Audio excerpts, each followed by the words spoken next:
ओम शांति। 19/5/2020 साकार मुरली। आज प्यारे बाबा ने हमें बहुत ऊंची स्मृति दिलाई। बाबा ने कहा, बच्चे तुम इतना ऊंचा बाप तुमको नमस्ते करते हैं, क्योंकि तुम ब्रह्मांड के भी मालिक बनते हो तो विश्व के भी मालिक बनते हो। बाबा ने कहा, बच्चे इस समय सारी दुनिया जो रचता और रचना को नहीं जानते वे आरफन के बने हैं।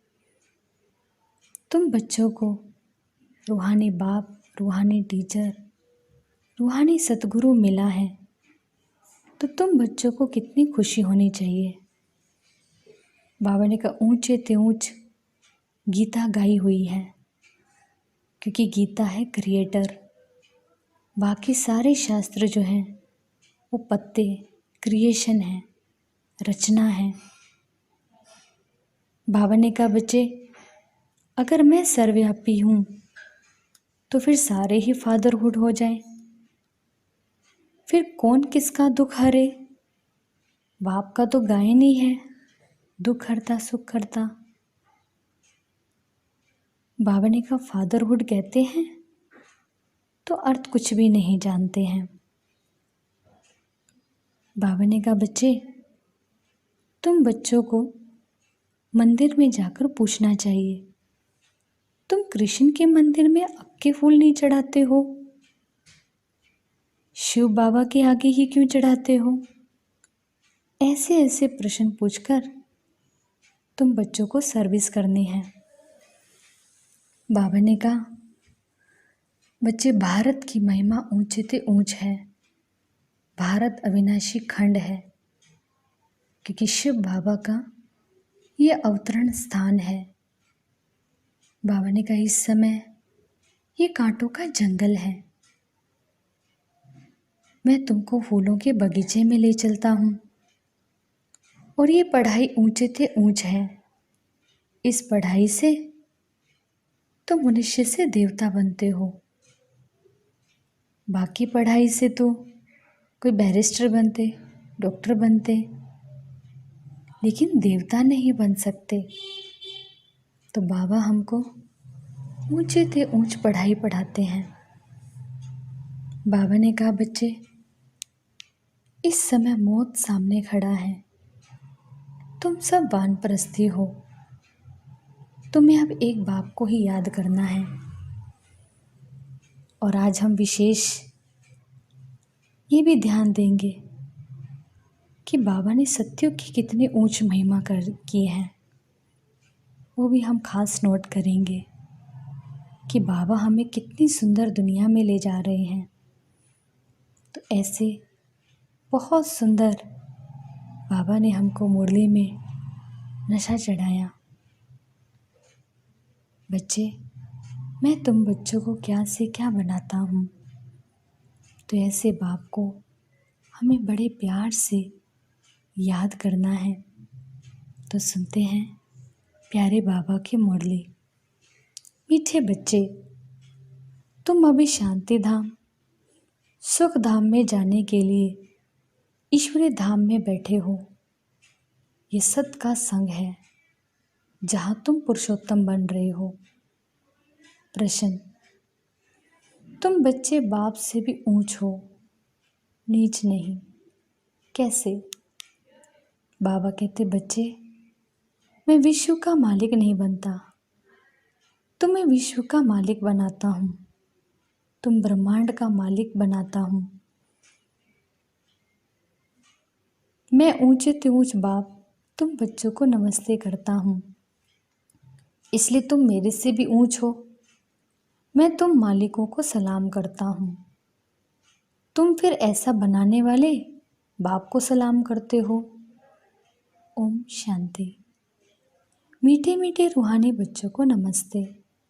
रिस्पॉन्स भी नहीं करते हो। बाबा नमस्ते, क्योंकि बच्चे जानते हैं बाबा हमको ब्रह्मांड का मालिक भी बनाते हैं और विश्व का भी मालिक बनाते। बाप तो सिर्फ ब्रह्मांड का मालिक बनते हैं, विश्व का मालिक नहीं बनते। बच्चों को ब्रह्मांड और विश्व दोनों का मालिक बनाते हैं। तो बताओ, बड़ा कौन ठहरा? बच्चे बड़े ठहरे ना, इसलिए बच्चे फिर नमस्ते करते हैं। बाबा, आप ही हमको ब्रह्मांड और विश्व का मालिक बनाते हो, इसलिए आपको नमस्ते। मुसलमान लोग भी मालेकुम सलाम, सलाम मालेकुम कहते हैं ना। तुम बच्चों को ये खुशी है, जिनको निश्चय है, निश्चय बगैर तो कोई यहाँ आ भी ना सके। यहाँ जो आते हैं वे जानते हैं हम कोई मनुष्य गुरु के पास नहीं जाते हैं, मनुष्य बाप के पास, टीचर के पास व मनुष्य गुरु के पास नहीं जाते। तुम आते हो रूहानी बाप, रूहानी सतगुरु के पास, रूहानी टीचर के पास। वह मनुष्य तो अनेक है, ये एक ही है। ये परिचय कोई को भी था ही नहीं। भक्ति मार्ग के शास्त्रों में भी रचता और रचना को नहीं जानते। ना जानने के कारण उनको आर्फन कहा जाता। जो अच्छे पढ़े लिखे होते हैं समझ सकते हैं हम सभी आत्माओं का बाप एक ही निराकार है। वे आकर के बाप, टीचर, गुरु, सतगुरु भी बनते हैं। गीता में कृष्ण का नाम बाला है। गीता है सर्वशास्त्र में शिरोमणि, सबसे उत्तम से उत्तम। गीता को ही माई बाप कहा जाता। और जो भी शास्त्र हैं उनको माता पिता नहीं कहेंगे। श्रीमद् भगवत गीता माता गाई जाती है। भगवान के मुख कमल से निकली हुई गीता का ज्ञान। ऊंचे ते ऊंच बाप है तो जरूर ऊंचे ते ऊंच गाई हुई गीता हो गई क्रिएटर। बाकी सब शास्त्र उनके पत्ते क्रिएशन। रचना से कभी वर्षा मिल ना सके, अगर मिलेगा भी तो अल्पकाल के लिए। दूसरे इतने ढेर शास्त्र हैं जिनके पढ़ने से अल्पकाल का सुख मिलता है, एक जन्म के लिए। जो भी मनुष्य मनुष्यों को पढ़ाते हैं, हर प्रकार की जो भी पढ़ाइयाँ हैं वे अल्पकाल के लिए मनुष्य मनुष्यों को पढ़ाते हैं। अल्पकाल का सुख मिला, फिर दूसरे जन्म में दूसरी पढ़ाई पढ़नी पड़े। यहाँ तो एक ही निराकार बाप ही है जो 21 जन्मों के लिए वर्षा देते हैं, कोई मनुष्य दे ना सके। वह वर्थ नोटे पैनी बना देते, बाप बनाते हैं पाउंड। अभी बाप बैठ बच्चों को समझाते हैं, तुम सब ईश्वर के बच्चे हो ना। सर्वव्यापी कहने से अर्थ कुछ नहीं समझते। सब में परमात्मा है तो फिर फादरहुड हो जाता। फादर ही फादर तो फिर वर्षा कहाँ से मिले? किसका दुख कौन हरे? बाप को ही दुख हरता, सुख करता कहा जाता। फादर ही फादर का तो कोई अर्थ ही नहीं निकलता। बाप बैठ समझाते हैं, यह है रावण राज्य। ये भी ड्रामा में नोंद है, इसलिए चित्रों में भी क्लियर कर दिखाया है। तुम बच्चों की बुद्धि में हैं, हम पुरुषोत्तम संगम युग पर हैं। बाप पुरुषोत्तम बनाने आए हुए हैं। जैसे बैरिस्ट्री, डॉक्टरी आदि पढ़ते हैं, जिससे मर्तबा पाते हैं। समझते इस पढ़ाई से हम फलाना बनूंगा। यहाँ तुम सत्संग में बैठे हो, जिससे तुम सुखधाम में जाते हो। सतधाम भी दो हैं, एक सुखधाम, दूसरा है शांति धाम। यह है ईश्वर का धाम। बाप रचता है ना। जो बाप द्वारा समझकर होशियार होते जाते, उनका कर्तव्य है सर्विस करना। बाप कहेंगे तुम अभी समझकर होशियार हुए हो तो शिव के मंदिर में जाकर समझाओ, उन्हें बोलो इस पर फल फूल, मक्खन, घी, अक के फूल, गुलाब के फूल वैरायटी क्यों चढ़ाते हो? कृष्ण के मंदिर में अक के फूल नहीं चढ़ाते, अब बहुत अच्छे खुशबूदार फूल ले जाते हैं। शिव के आगे अक के फूल तो गुलाब के फूल चढ़ाते, और तो कोई जानते नहीं। इस समय तुम बच्चों को बाप पढ़ाते हैं, कोई मनुष्य नहीं पढ़ाते। और सारी दुनिया में मनुष्यों को मनुष्य पढ़ाते हैं, तुमको भगवान पढ़ाते हैं। कोई मनुष्य को भगवान कदाचित कहा नहीं जाता। लक्ष्मी नारायण को भी भगवान नहीं, उनको देवी देवता कहा जाता। ब्रह्मा विष्णु शंकर को भी देवता कहेंगे। भगवान एक ही है, वह है सभी आत्माओं का बाप। सभी कहते भी हैं हे परम पिता परमात्मा। उनका सच्चा सच्चा नाम है शिव और तुम बच्चे हो सालिग्राम। पंडित लोग जब रुद्र यज्ञ रचते हैं तो शिव का बड़ा लिंग बनाते हैं और सालिग्राम छोटे छोटे बनाते हैं। सालिग्राम कहा जाता है आत्मा को, शिव कहा जाता है परमात्मा को। वह सभी का बाप है, हम सब हैं भाई भाई। कहते भी हैं ब्रदरहुड, बाप के बच्चे हम भाई भाई हैं। फिर भाई बहन कैसे हुए? प्रजापिता ब्रह्मा के मुख से प्रजा रची जाती है, वे है ब्राह्मण ब्राह्मणियाँ। हम प्रजापिता ब्रह्मा की संतान हैं, इसलिए बीके कहलाते हैं। अच्छा, ब्रह्मा को किसने पैदा किया? भगवान ने। ब्रह्मा विष्णु शंकर ये सब क्रिएशन है। सूक्ष्म वतन की रचना हो गई। ब्रह्मा मुख कमल से तुम बच्चे निकले हो, ब्राह्मण ब्राह्मणियाँ कहलाते हो। तुम ब्रह्मा मुख वंशावली अडॉप्टेड हो। प्रजापिता ब्रह्मा बच्चे कैसे पैदा करेंगे? जरूर अडॉप्ट करेंगे। जिसे गुरु के फॉलोअर्स अडॉप्टेड होते हैं उनको कहेंगे शिष्य। तो प्रजापिता ब्रह्मा सारी दुनिया का पिता हो गया, उनको कहा जाता great great grandfather. Prajapita Brahma तो यहाँ चाहिए ना, सूक्ष्म वतन में भी ब्रह्मा है, नाम गाया हुआ है ब्रह्मा विष्णु शंकर, परंतु सूक्ष्म वतन में प्रजा होती नहीं। प्रजापिता ब्रह्मा कौन है ये सब बाप बैठ समझाते हैं। वे ब्राह्मण लोग भी अपने को ब्रह्मा की औलाद कहते हैं। अब ब्रह्मा कहाँ है? तुम कहेंगे यह बैठे हैं, वह कहेंगे होकर गया है, वह फिर अपने को पुजारी ब्राह्मण कहलाते हैं। अभी तुम प्रैक्टिकल में हो। प्रजापिता ब्रह्मा के बच्चे आपस में भाई बहन हो गए। ब्रह्मा को अडॉप्ट किया है शिव बाबा ने। कहते हैं मैं इस बूढ़े तन में प्रवेश कर तुमको राजयोग सिखलाता हूँ। मनुष्य को देवता बनाना ये कोई मनुष्य का काम नहीं है, बाप को ही रचता कहा जाता। भारतवासी जानते हैं शिव जयंती भी मनाई जाती है। शिव है बाप। मनुष्यों को ये पता ही नहीं है कि देवी देवताओं को ये राज्य किसने दिया। स्वर्ग का रचयिता है ही परम पिता, जिसको पतित पावन कहा जाता। आत्मा असल पवित्र होती है, फिर सतो रजो तमो में आती है। इस समय कलयुग में सब तमो प्रधान, सतयुग में सतो प्रधान थे।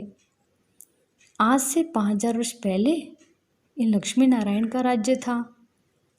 2500 वर्ष देवताओं की डिनाइस्टी चली, उनके बच्चों ने भी राज्य किया ना। Lakshmi Narayan the first, the second, ऐसे चला आता है। मनुष्यों को इन बातों का कुछ भी पता नहीं है। इस समय सब तमो प्रधान, पतित, या एक भी मनुष्य पावन हो नहीं सकता। सभी पुकारते हे पतित पावन आओ। तो पतित दुनिया हुई ना, इसको ही कलयुगी नरक कहा जाता। नई दुनिया को स्वर्ग, पावन दुनिया कहा जाता।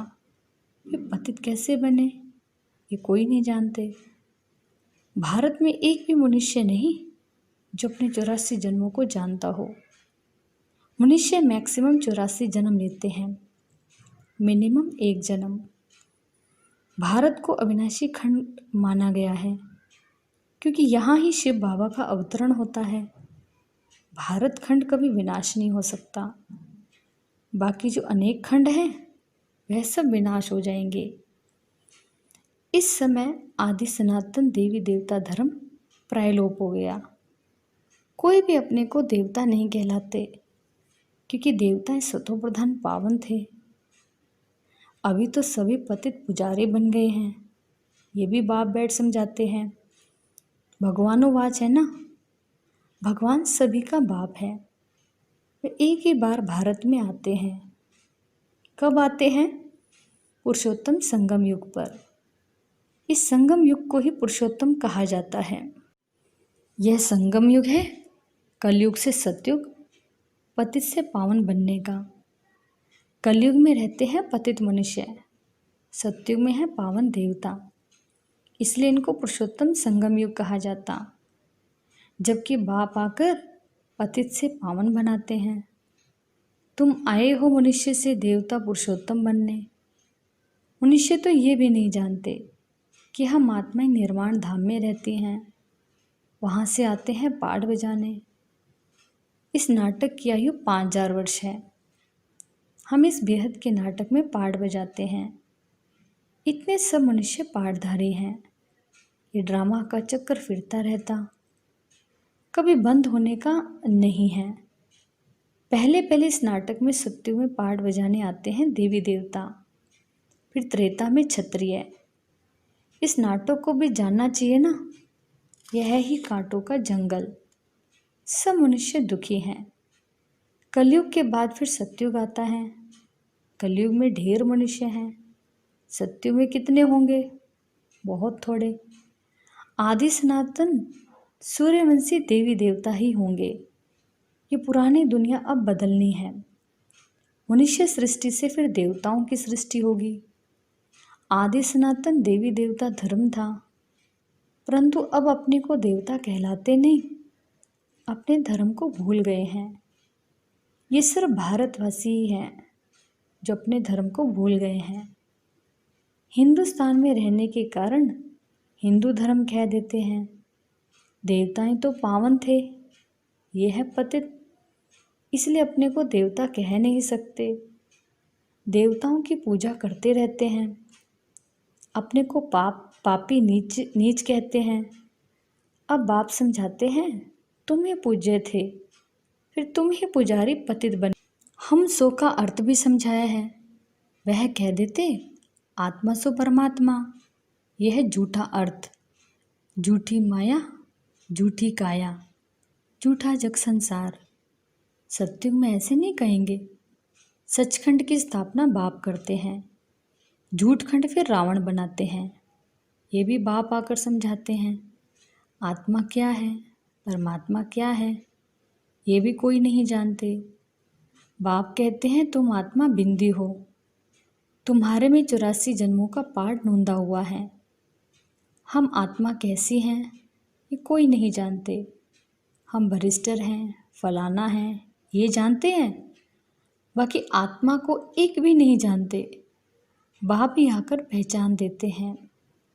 तुम्हारी आत्मा में 84 जन्मों का पाठ अविनाशी नोंदा हुआ है, जो कभी विनाश नहीं हो सकता। यही भारत गार्डन ऑफ फ्लावर था, सुख ही सुख था, अभी दुख ही दुख है।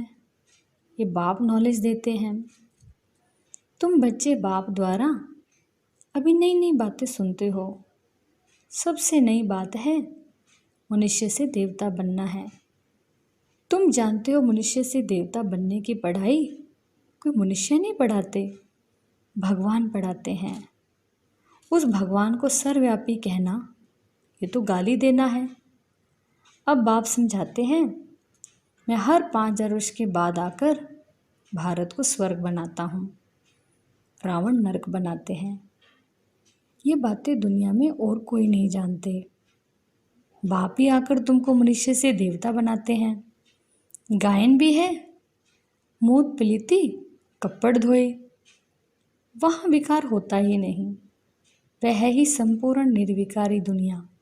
अभी है विशेष वर्ल्ड। बुलाते भी हैं पतित पावन आओ।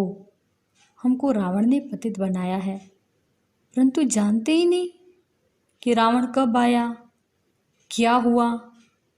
रावण ने कितना कंगाल बना दिया। भारत 5000 वर्ष पहले कितना साहूकार था। सोने हीरे जवाहरात के महल थे, कितना धन था। अभी क्या हालत है। सो सिवाय बाप के सिरताज कोई बना ना सके। अभी तुम कहते हो शिव बाबा भारत को हेवन बनाते हैं। अब बाप कहते हैं मौत सामने खड़ा है, तुम वानप्रस्थी हो, अब जाना है वापिस, इसलिए अपने को आत्मा समझो, मामेकम याद करो तो पाप भस्म हो जाएंगे। अच्छा, मीठे मीठे सिकिलदे बच्चों प्रति माता पिता बाप दादा का याद प्यार और गुड मॉर्निंग।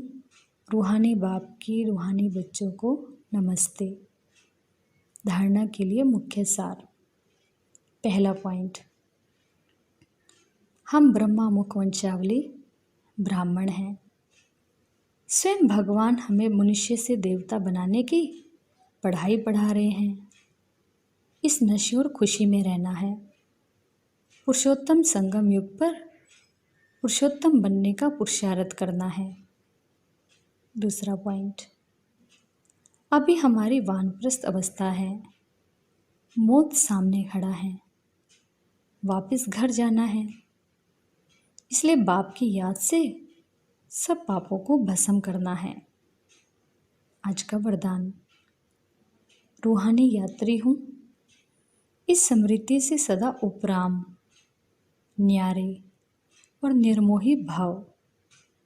रूहानी यात्री सदा याद की यात्रा में आगे बढ़ते रहते हैं। ये यात्रा सदा ही सुखदायी है। जो रूहानी यात्रा में तत्पर रहते हैं उन्हें दूसरी कोई यात्रा करने की आवश्यकता नहीं। इस यात्रा में सब यात्राएं समाई हुई हैं। मन व तन से भटकना बंद हो जाता तो सदा यही स्मृति रहे कि हम रूहानी यात्री हैं। यात्री का किसी में मोह नहीं होता, उन्हें सहज ही उपराम, न्यारे व निर्मोही बनने का वरदान मिल जाता है। स्लोगन, सदा वाह बाबा, वाह तकदीर और वाह मीठा परिवार, यही गीत गाते रहो। अच्छा, ओम शांति।